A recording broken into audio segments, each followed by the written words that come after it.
Police भरतीत शारीरिक चाचणी दरम्यान होणाऱ्या अपघातांवरती मात करण्याकरता सरकारनं नियमांमध्ये मोठा फेरबदल केला। मात्र बदललेल्या नियमांचा फायदा होण्याऐवजी उमेदवारांना त्याचा फटका बसण्याची शक्यता निर्माण झाली। त्यामुळे धावण्याच्या चाचणीमधलं अंतर कमी करणारे पोलीस प्रशासनाचं नवं परिपत्रक म्हणजे रोगापेक्षा इलाज भयंकर असं म्हणायची वेळ आली आहे।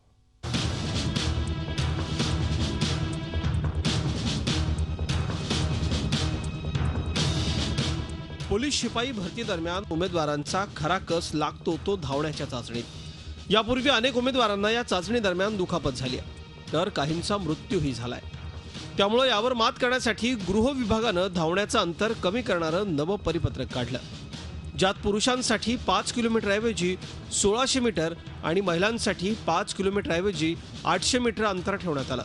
मात्र हे नवे नियमच उमेदवारांसाठी अडचणीचे ठरू लागलेत।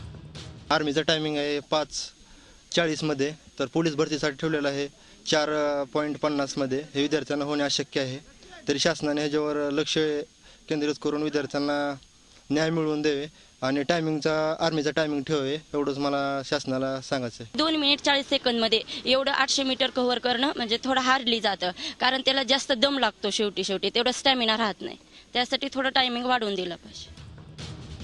यापूर्वी पोलीस भरती दरम्यान उमेदवारांना झालेले अपघात आणि मृत्यू लक्षात घेता सरकारनं धावण्याचं अंतर कमी केलं, हे मानवी दृष्टिकोनातून योग्यच आहे। मात्र कमी केलेल्या अंतरासोबत वेळेच्या मर्यादेकडेही लक्ष देणं गरजेचं आहे, अन्यथा उमेदवारांना पुन्हा गंभीर दुखापतींना सामोरं जावं लागेल। महेश पोतदार, झी मीडिया, उस्मानाबाद। झी 24 तास रहा एक पाऊल पुढे।